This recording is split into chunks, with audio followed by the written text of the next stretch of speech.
So here's an idea, right? Okay. We start a sex toy line. We call it Vitamin Dick. Dick. That's all I have. Well, that's certainly a way to start the episode. You can make it work from there. All right, so just so you're aware, this is Bound by the Scene, or BDSM podcast, to kind of help and inform people on just how to kind of navigate the waters of what's going on. Just do like if you want to donate to our new project, you have to play the ARG and find the Patreon. That's even if we have. I don't have a Patreon. That's the joke. That's right. You know what an ARG is? No, I don't. I believe it stands for Altered Reality Game. So it's like when you have to crawl through code to find like a website that brings you to another puzzle kind of deal. Oh, like almost like that cicada thing. Yes, Cicada was one of those. There's parts of it in some games, like Heartbound has it. Okay. What other? No Players Online was another one that has it. I mean, that would make some sense. I guess we need to officially start the episode. I mean, when we started, but it's not really started until God damn it. Thank you all for joining in with us. This is our... Take your vitamins, everybody. This is our 6th episode. This episode was already recorded at one point, but audio interfaces tend to give us some hassle. Yeah. It just went kaput. I've set the device to where I can see it. That's probably for the best. Yeah. So when you don't watch your subs, they act up. Yeah, that's for sure. So I'd like to give you everybody that's listening a big thank you. We've hit 710 consecutive views on Pornhub. I don't even know where to begin with that. I have, and this is only a matter of like 3 weeks that we've had our Pornhub account. Mm-hmm. So fun fact, I will probably be kind of focusing on exactly where everything gets posted. So everything will get posted first on Pornhub now. Yeah. And then kind of just like moved saved around to YouTube, because apparently our audience is very specific on we're on Pornhub. Mm-hmm. We as a matter of fact, our last video, Isolation and Kink, in less than a few days has garnered 138 views. Wow. Is there any way to tell if they're like watching it all the way through? Yes, actually. You have to log into the account, and then it gives you it gives you the stats of the videos if you go into some of the options. I have to refigure it exactly how, but most of the time they don't click off until about 30-40 minutes in, which is most like how long our episodes are anyway, which is kind of crazy. Right. It's kind of fucking weird. That's different. It's very different. Wasn't expecting that there would be any modicum of success on Pornhub, but I was proven wrong. Thank you guys for watching. Listening, actually, as a matter of fact, because all you're watching is a still background of something I photographed randomly until we get our new watermarks and all that. Do we want to do at 10K views, we'll start putting cameras to it? You know what? If we get 10K views, yeah, no, we'll throw on some videography and all that stuff, and hopefully by then my computer will be a little bit better and can handle it. I'm sure it will. We will go. So as of right now, how have you been? It's been a while. Well, I've been really productive, and whenever I'm not being productive, I'm upset. That is a mood. That's pretty much. I've been working on. I have an RPG project that I will not promote the kinky side of my life because of tactics. But yeah, I've been working on an RPG, and it's picking up traction. So I'm happy about that. That's good to hear. I've been doing that, and I've been doing a fuck ton of reading.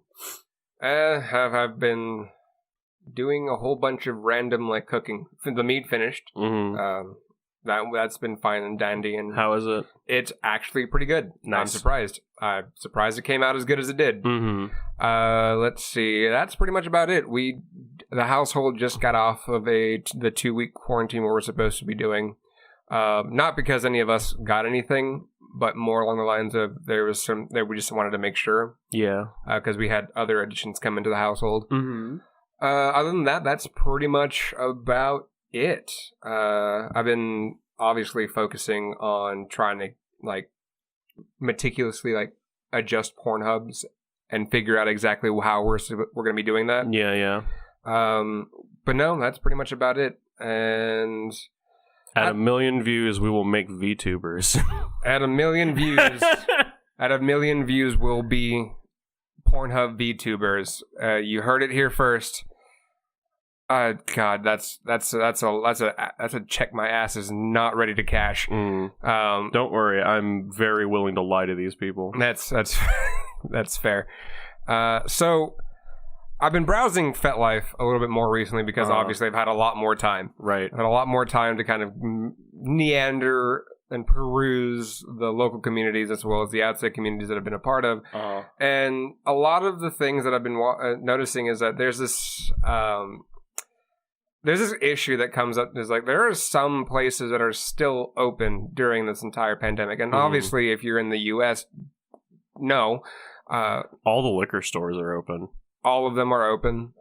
You have pawn shops that are open. Schools are supposed to be going back up in the fall. And it's getting to be messy. Right. You have a bunch of people that are complaining that they're not able to play, they're not able to do this, they're not able to do that. And it's getting to a point where that you started seeing some cognitive dissonance from either side. Like one side's like, let me have my kink, you're hurting my rights and all that shit. Where the other side's like, you guys are plague rats. Like, why are you doing this? Why do you think it's a good idea to put yourself at risk? Yeah. And there's a really weird argument, and this came across my feed. Well, you figure the kink community would be risk conscious. You would think. But the thing is like it got to a point where it's like, well, if someone doesn't ask me, they equated it to this. Just like if someone doesn't ask me about my STI panel, if they don't ask me about my COVID panel, that just means they don't give a shit, so they should know what they're getting themselves into. That level of just like butt fuckery is astonishing to me. So I wonder if we have a little bit of an altered perspective because both of us are tops most of the time.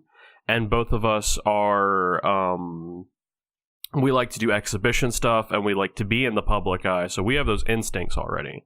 Like, like let's say we're going to tie with somebody, right? Right. We say, okay, first thing, like we meet up to negotiate in a public place. I want to see your ID before I do anything else because I want to be absolutely sure I'm not tying with a minor that looks older and, just be completely open about that, and then make sure they have a second and you have a second.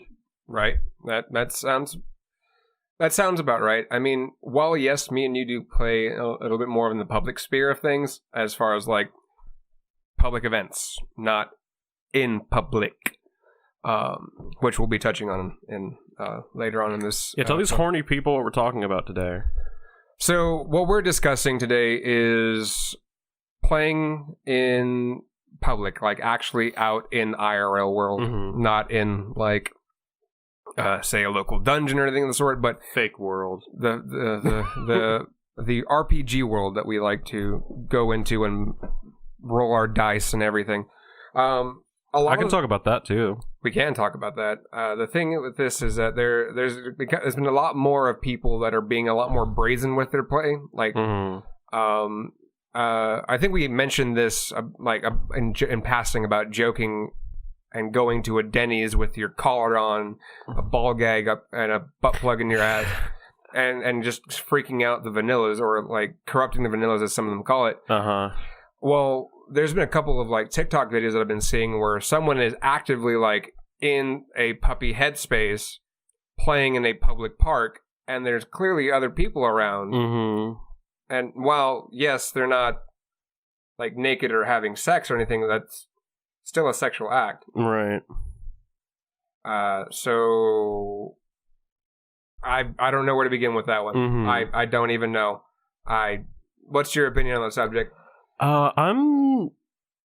It's a hard one to negotiate because, like, I kind of want to say as long as you're in a place that doesn't have a lot of children and you're not bothering other people, it should be fine, but there's a lot of nuance to what qualifies as bothering other people, right? Yeah. Like that Denny's example.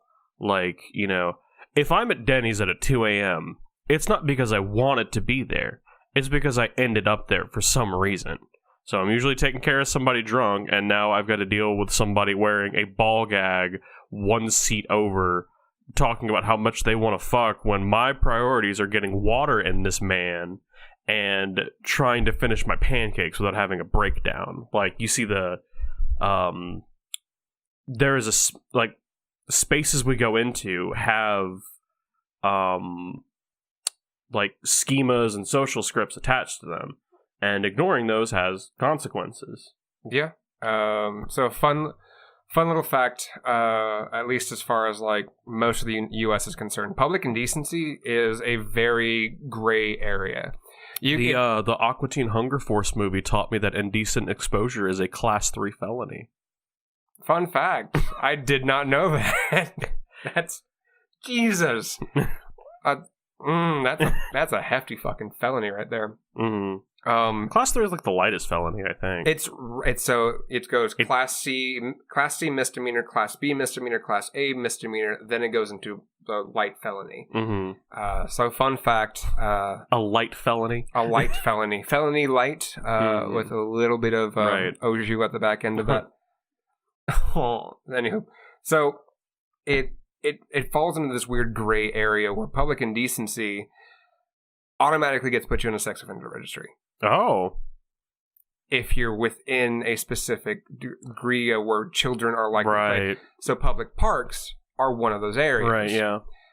If there is a playground at a area, you are likely to get charged with this or listed as a sex offender. Mm-hmm. So this is my big thing. Like, I like doing rope bombs, where you go to a public place, you contact the local authorities, you get like a press badge, and it allows you to do certain things for the sake of art. Right.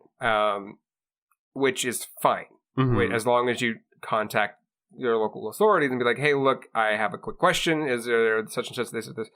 Granted, as of right now, most people don't trust police, and for obvious reasons that we won't go into. But usually, whenever you get like a photographer badge to do a specific type of photo shoot in a public place, you go through those channels so you don't get slapped with a sex offender list. Granted, if you're tying somebody in a fucking jungle gym outside of an elementary school, that's on you. Yeah. You're gonna get slapped with something, and that's your fucking fault, as it should be. Where it turns into the gray areas, again, photography. You can get away with that, but someone willingly going into like a puppy space, into a public park, right, playing fetch, drinking out of a bowl on all fours, that is a very easy way. And I want to make it clear that we're not shaming puppy play here. As a matter of fact, we both like it. We both like pet play. That's kind of our shit. We've kind of made that like very well known and a little bit apparent. Yeah. So like, there's no. I'm thinking about the people that are just tuning into this episode. That's fair, because welcome if you're new. But again, like I said, we don't shame puppy play. But the thing is, like, if you're gonna sit there and the goal isn't to make you feel bad. The goal is to make you not be put on a sex offender list and have to spend a night in the drunk tank before you get arraigned. Like, and right now there's no arraignments because of COVID. So be mindful of that. And another thing that I kind of want to touch on is like with that whole concept, like that's all over TikTok. Like the last time I saw something, it had like 1.3 million views. Oh boy. So it's widely dispersed. Like distributed, excuse me, not dispersed. Wide. So you have a lot of these aspects of like, just I don't know if it's a generational thing, but I've seen some other people do it too, where it's like, oh well, because I'm fully clothed, I can get away with it. Right. Where if you actually take a second to look at your local laws, like one specific law here that is very relevant to a lot of the play that we do as far as like even riggers. Asphyxiation. Yeah. Fun fact. It's assault. It's assault. You cannot consent to bodily harm. Right. And assault is, I think it's a felony, right? It has ranges.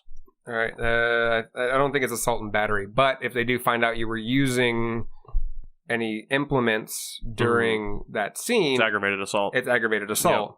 And you start adding these things, and it gets to a big mess. So this is why we tend to kind of like, I wouldn't say like tiptoe over all of these things where we're saying things in public. Like if I say something to you in a public space, like, oh, I just did a rope scene and I put rope around her neck, and you don't like, and you're not aware of it, that could be classified as a hate crime around certain people. Right. So you don't really know what you can and can't say. So I think we're hitting the core of the problem we're trying to deal with, which is if you're an exhibitionist and you want to exist in public space, or even if you're not, you just want to be in the public sphere while expressing your kink identity, where are those lines? How do you not get arrested?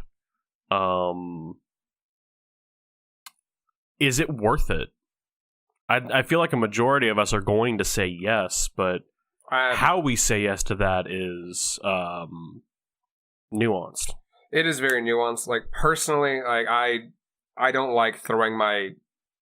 I'm pretty much publicly kinky. Like that's most of the employers that I've had in the past knew I was into an alternative lifestyle, right? Because of my photography. Well, that being said, that's as much of the public attention as I want to get. I'm not going to sit there and have somebody wearing a tail butt plug and going out in public, and then there is a chance that someone will call the cops on me, and then I get a fine, and that's thousands of dollars out of my pocket that I do not have. So relegating myself to public dungeons is probably the best course of action for me. That's as much of I want to be in public as I possibly can. Okay. For me personally. Now, if you want that exhilaration where you're going to sit there and like what if it's the point? Like what if you're a findom simp and you want to be publicly humiliated by your I don't know what they're called. Your mistress? Yeah, that's a word we can use. I think there's a more specific one, but yeah, what if that's the point? That's touching a red line. Is there anything sexual being done? I don't know. Because most findoms, the way they get treated, the way they treat people as far as like how they're gonna be like degrading. Yeah, it seems like yell at us in the comments if we're wrong about this, but it seems like the sub in that situation is getting like sexually excited from it, but the top is not doing anything inherently sexual. From what it sounds like, yes, because I don't have a lot of, not anymore anyway. I used to have a lot of like mistress findom friends, and the only way they disrespect people is like literally through text. Like they'll make them crawl on all fours and deliver money, right? Yeah, and have access to their bank accounts and then be put into like a minor amount of debt because of it. Which, hey, that's your kink. Oh boy, I really hope you have deep pockets for that, because some of them can get really vicious. But in contrast, I think a lot of it has to do with like the sexual aspect of it, because a lot of things can be classified as sexual when they're not. What we do can be classified as sexual when we're not having sex. It could be a really rough and dirty. I don't think I've slept with anybody that I've tied up since I started learning like traditional shibari. I think the only time I've ever slept with somebody that I've tied is when I was actually in a committed relationship with the person. Right. So a lot of the sexuality for me is non-existent. So, but again, like someone watching it can be like, that is the most hot thing in the world. Let's. Yeah, for that audience, you're effectively tying that person so they can like be inspired by it or like masturbate to it or pretty much like that. It becomes a masturbatory thing. Yeah, at that point. Which, you know, I'm honored, and I'm sure the model is too. I'm pretty positive that anybody that I've tied and has been turned into somebody's spank bank is going to be asking you for $10 for that. But I think a lot of that has to go with the fact that right now a lot of people are really pent up. Mm-hmm. And I get it. I haven't really done anything kinky in a grueling amount of time. Mm. And it's showing its wear and its tear on me. Yeah. But I've had people that I've like cleared to come over, like they're not exposed to anybody else that I've tied. I've done that like 2 or 3 times. I've done it about twice. Mm-hmm. With a partner of mine, and vetted the entire thing. Like, okay, you've been in a 2-week quarantine. Mm-hmm. I've been in a 2-week quarantine. Cool. We can meet. We can do rope and all that fun shit. And that was months ago. Mm-hmm. But again, these are the things that we can take in our own private lives. If you really have that fucking itch to scratch, Right. And I think it's going to get a little bit worse because, again, like we mentioned earlier in the episode, like there's still places here that are open. Yeah. Which is terrifying. It's fucking terrifying. And they stopped doing free testing in a lot of the places. So now you're going to get racked with a bill of upwards of $500. Yeah. Or Which close seems stupid. It is stupid, especially considering that there's... Not what I would call a pro gamer move. It is definitely... Pardon me. Definitely not a pro gamer move. It's, Little big guess. Yeah, you having fun over there? I'm having a lot of fun. So... It's getting weird, man. Mm-hmm. It's weird to see like the community implode on itself as far as like, well, I want to do this in public. I want to go back to dungeons. You're getting a lot of the same like feedback for like you see. Well, I don't want to wear a mask. Mm-hmm. I want to go to the beach. Is it something that we should have expected? I guess is another thing I should ask. With like the entire lifestyle is kind of aimed towards taking risks. So is this new risk-taking behavior, is this something that should surprise us? I know it's not something we want as, like, responsible people, but should we be surprised? I guess is my question. Like, in the beginning I was. I guess because I expected better from people, and that's my fault. Yeah. Expectations lead to disappointment, usually. And sitting here, like, after not being able to really work, focusing on a whole bunch of other shit, like, yeah, I'd love to go out. Mm-hmm. I'd love to travel again. And it's annoying, yes, but at the same time, it's like, is the health of the people that I give a shit about more important than me getting my rocks off? Right. And I think that level of selfishness should have been expected, honestly. I think another part of it is that you and I are both, like, I have a big introverted side, and so do you. So it's easy for us to maintain rationality during the, well, it's longer than a quarantine now, but this, home exile. Oh no, we've been exiled to the far corners of our house. So the people that don't have the temperaments for that, is this a foregone conclusion? I think it's going to get a little bit worse as far as like the want and desire to do everything. Like you had just the other day, and it's going to get a little bit newsy. I think in Alabama, there was apparently a news article about people having coronavirus parties. There was no actual studies on that. There was none of this. There was none of that. It was basically just a attempt to make it one group's fault. So with that being said, you look at the way where other people are blaming each other for this and for that and for that and for this. So we might see a weird shift in like blame. Like, okay, well, all of these people that didn't listen are now the problem. Right. And then it goes the whole like cliquey nature that kink can be, as opposed to this supposed to be inclusive, homogenous group of individuals that are trying to get out of social norms. Yeah, like how can we be homogenous in a time where we can't meet or shouldn't meet, I guess. We are highly suggested to not be meeting individuals. But if you need to, go right ahead. Same thing with the whole mask. You don't wear them. Well, now it's mandated. Now you get a $250 fine if you don't have one. That's an interesting one. I'm into it. I'm good. I'm game. I think actually back in my hometown, they're arresting people if you've tested positive and don't wear masks. They're arresting people. Yeah, bioterrorism charge or what? Yep. Yep.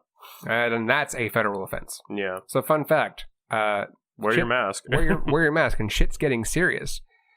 I enjoy wearing my mask because I'm kind of ugly.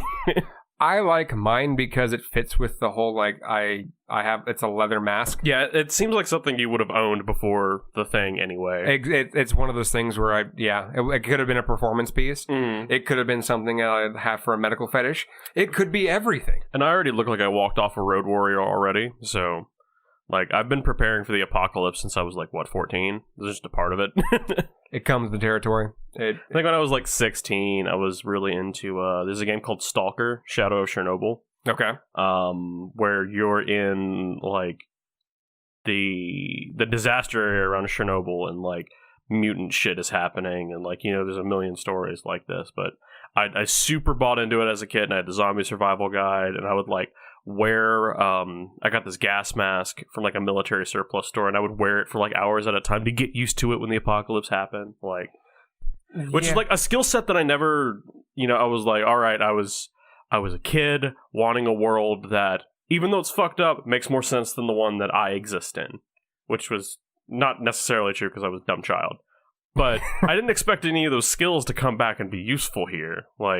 Well, it's the same thing with my medical fetish. Because I have stupid amounts of disposable gloves. Mm-hmm. I have 2 boxes of surgical masks. Right. And I've had these for a minute. Mm-hmm. Because I used to do a lot more medical play than I do obviously now. Mm-hmm.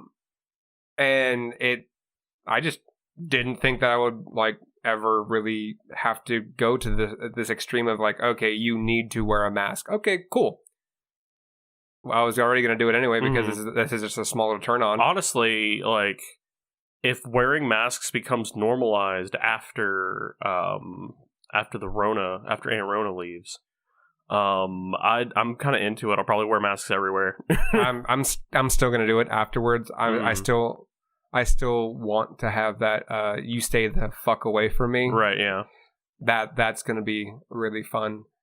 And it's going to get interesting. And I keep saying that, but interesting doesn't necessarily mean good. Yeah. It's I have a buddy that uses interesting when he means fucked. That's about where I use it. Mm-hmm. All right.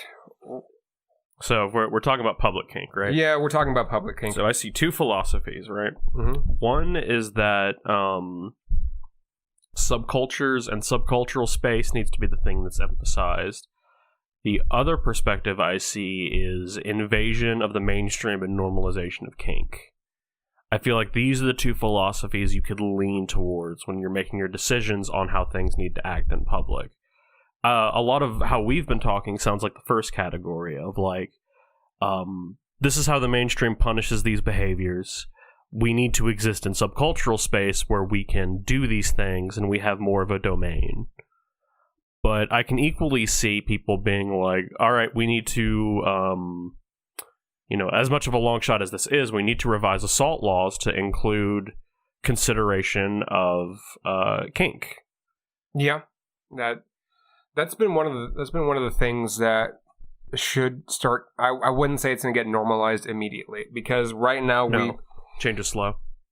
One change is slow. 2, if I recall correctly, you can still have the cops calling you if you go to a therapist and mention anything about kink. Right. Yeah. If anything that the psychiatrist deems is harmful to your well-being. Why's a psychiatrist doing therapy?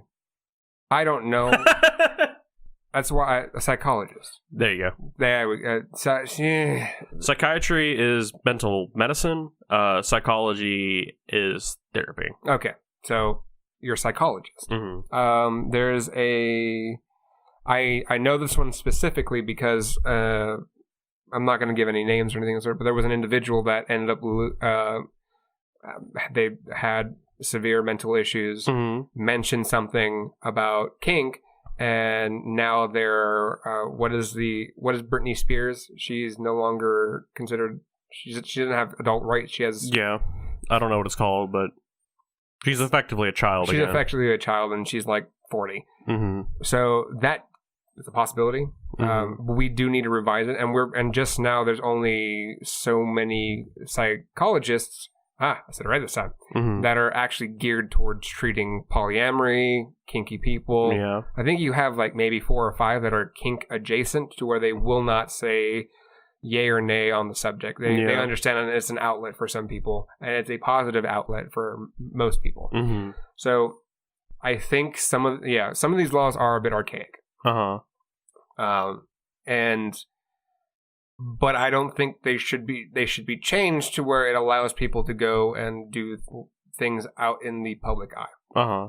I know there has been, I think Pride is a good example where like you can wander around and be in like decked out fetish gear, and that's viewed as okay. Yeah, because Pride is one of the things I was referring to earlier. Pride is a subcultural space. And, like, you see the backlash of, like, why are there straights at Pride kind of thing, which is, first of all, not a thing I agree with. But it is a sentiment that I see expressed a lot of the time that's a kind of a marker of the subculture trying to push the mainstream out of the subcultural space. I can see that. It's a really interesting way of putting that one. Because I don't want people to not enjoy their kink as far as like if you have to have an exhibitionist style lifestyle, try public performing. Because I know in San Francisco specifically, they have rope events where you sit outside like some street. I think it's also during Pride as well, where there's like a bunch of shibari artists and a bunch of bottoms. And they're all either like semi-nude or wearing pasties or anything like that, getting tied in mass in public. So, I mean, take up that. Like that, do art installations. Granted, not everybody is into that kind of level. Yeah, of thing. And now we're hitting kind of a class thing. Like, I don't have the money to live in San Francisco. I don't have the kind of job to do that. Neither do I. Ugh. And I wouldn't want to, because San Francisco. I like San Francisco. I'm just poor. California and me just don't really get along. Well, that's not entirely true. I did get my tongue bifurcation in California, so there's that. I will say that. I don't know. This is one of those things where we can leave it up to an individual aspect. I do want to preface this with adhering to your local laws. Yeah, don't get arrested. Just don't get arrested. That's pretty much the rule, is have fun, don't get arrested. I think there is a problem with, problem isn't the right word.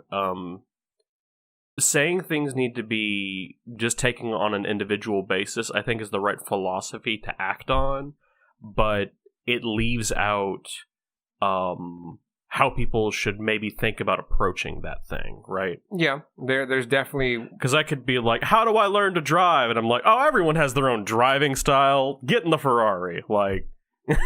that doesn't necessarily work a lot of the time, which is, obviously, don't yeet people into the other end of the fucking ocean and expect them to swim back alive.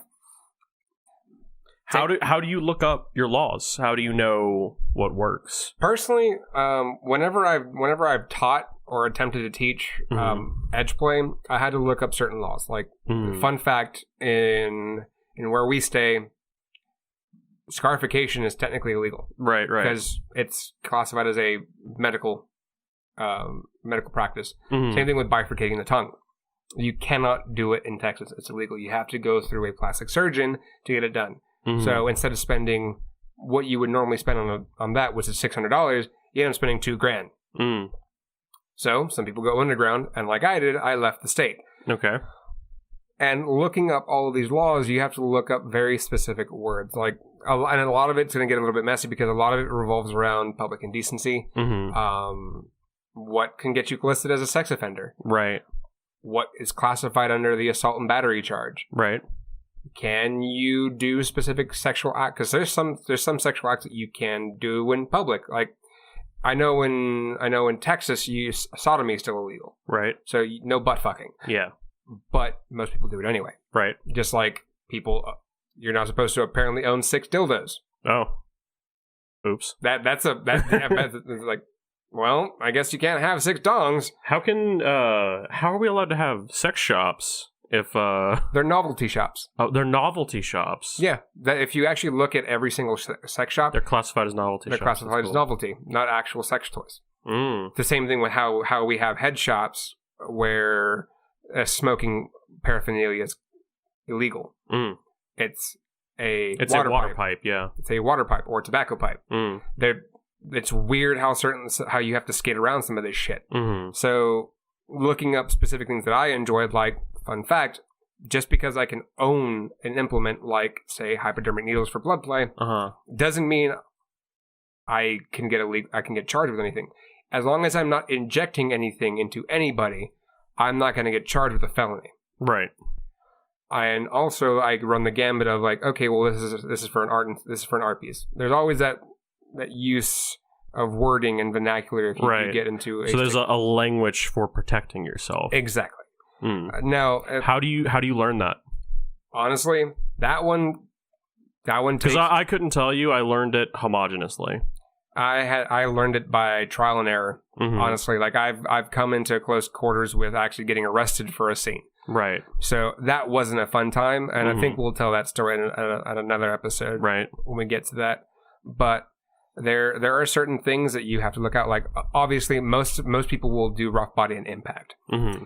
Well, what happens if one of your partners has to go into the hospital for a broken bone? Right. So what do you do in that situation? Because now you're treading into domestic abuse. Yeah. So what classifies domestic abuse? You look those things up. Because obviously you're playing your partner or you're playing somebody else. Mm-hmm. So you have to look into these things where it's like, okay, let's see here. A quick Google search.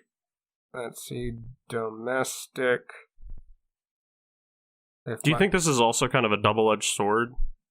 It can, because it can scare you away. Mm-hmm. It's also like...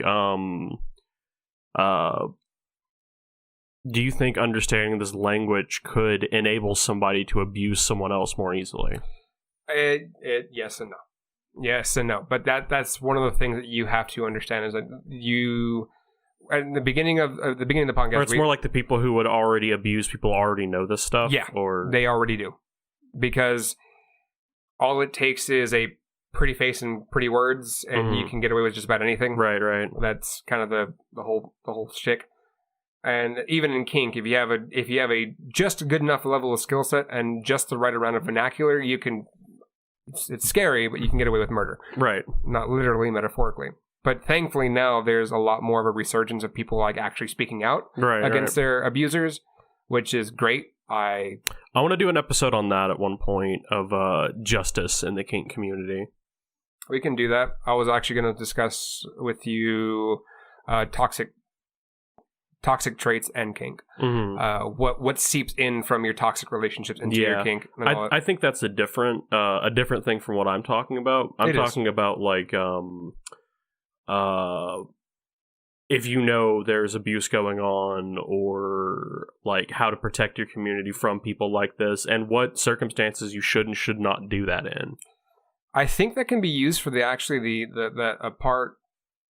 No, that can definitely be an entire episode. There's something I want to add to that, and that's like, well, who dictates what? And that goes into the whole Council of Elders thing. Mm-hmm.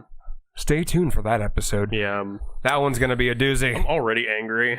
I've been angry, and it made its rounds to a lot of like the old school like gay leather community people. Mm-hmm. And boy, they had a field day with that one. Mm-hmm. But we'll talk about that one later. Do you think we could ever get any one of them? Yeah, I can actually talk to one of them and see about if they want to join. Mm-hmm. I'll need to see if they want to stay either behind closed doors, or like as in like they don't want their identity shown or said, or if they do. So okay, I'll throw out my feelers on that one. Because I know we're gonna have a guest for the one in a few days. And there is probably gonna be, since we have more equipment now, we can definitely do that. But yeah, no, I think that's gonna. Kink life is just a matter of acquiring equipment and then finding people to use it on. Did we start another episode? Yeah. Damn it. Well, Yeah, all me right. too. But no, that's Justice and King would be a good episode. I look forward to seeing exactly how that one goes, ebbs and flows. Mhm. And with this one specifically, the looking up your local laws, like okay, because we're gonna use Japan for instance. A lot of the kink practices have to be kept indoors, and that's it. Some people can get away with the whole like public indecency because they like Kanoko, who does art exhibits and museums and shit. Well, not even just that. You can get away with it by as a costume because it's cosplay. Okay. Which is interesting because they're some of the cosplay is a little bit risque, and occasionally you'll see like a random girl dressed up in a bunny costume that it has rope done on her. In reality, she's just gotten done with a partner at a rope at a rope studio, which is interesting. And it's easier to kind of go through like stuff in the U.S. because the laws in the U.S. are so fucking specific. Yeah. Holy shit! Like, it's fucking weird. Mm-hmm. Just like you can't have alcohol at specific dungeons. It has to be BYOB because you can't sell liquor in a place that has sex. It's either one or the other. How do strip clubs get away with it? Strip clubs in specific counties are not allowed to. They have to wear pasties. Like they have to wear specific underwear for all of this. Okay. So it's really weird. Or they do that thing where like the strip club and the bar are technically two separate businesses, essentially, like with a door between them. Mm-hmm. It's a very, very fine line, just like that G-string. But no, this again with looking up these laws, it's a very weird thing because and that's half of the reason for that, because I wanted to specifically look at what the classification of public indecency was, and it's performing any illicit sexual act. Well, someone pretend with a collar around their neck, pretending to be a dog. When does it become illicit? Exactly. So Karen could obviously look at that and be like, "Well, you're being overtly sexual. Go to the gulag." Wait, we're not in Russia. Contact social media and get this person like banned by a whatever Karens do these days, which is apparently a whole lot of stupid shit. So, it's a matter of like, okay, there's actually BDSM glossaries. If you go on a FetLife and type in BDSM glossary in groups, it pulls up specific words and phrases that you can look at, and then you can type those words in to Google search or whatever, and sometimes they'll have laws. And I know there's also a group called BDSM and Law on FetLife. Okay. So that will actually like show up like what is legal, what is not illegal, what is this, what is that. It's actually a really interesting read if you go through it. Okay. So that's one specific way you can look through things. And I want to. So more than the laws, because I think we've more than covered that. Yes. How do you find the people? How do you find other people that want to play publicly? Because I know a lot of people want to, but like that group solidarity is necessary for the scenes to start. Yeah, I don't know, because a lot of the times public play, to me, I go to a dungeon and someone usually wants to ride the top merry-go-round. Yeah. That's as easy as I can figure that one out. But if you're a bottom, you're gonna have an easier time than you will as a top. You need to provide a certain level of skill sets, to even be able to play comfortably in a scene like that. Now, if you're looking for somebody to just go out into like a mall and while they're gonna make them wear like the electric panties and give them a little tickle while you're gonna go eat, that's more of a throw up a personal ad. Honestly, throw up a personal ad, see if someone bites. If not, well, keep trying. Even Reddit has BDSM personals. It's there. If you can't find it, then I can't help you. I can't. How did you find this? How did you find this? Unless you want me to hold your hand, then we're gonna need to negotiate. Oh man, I'm not ready to get that kinky. That's that's a level of degeneracy that even most people can't fathom. I think is there anything else you'd like to add to this topic? Because there's a lot of little nuances that we could have gotten into. There's just so many things regarding public kink and public play that a lot of it is maybe way too nuanced because location. Right. Yeah, I think that's about it. That's all I have to say on the subject. Yeah, I want to hear what some of the people listening think about the split between a subcultural philosophy and a mainstream philosophy, as far as how public kink should be treated. Yeah, by all means, drop us a comment. Follow us if you don't already. And again, I do thank you for the massive amount of views you guys have given us over the course of 3 weeks.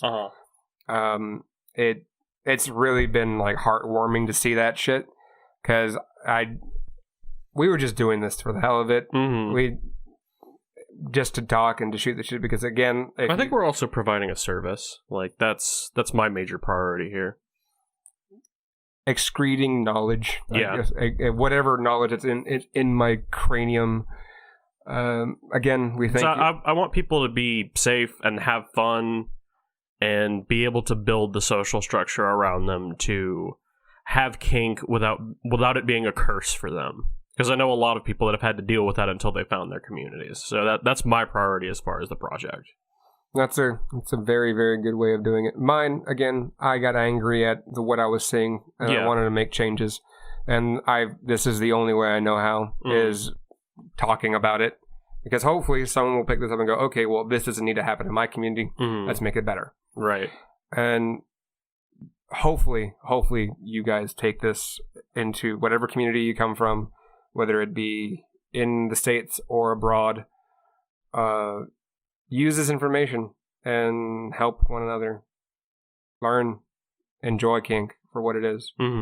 Follow us on Pornhub at pornhub.com/boundbythescene. YouTube, same thing, just type in Bound by the Scene. And until next time, Auf Wiedersehen, au revoir, jamais. Catch you later. Peace.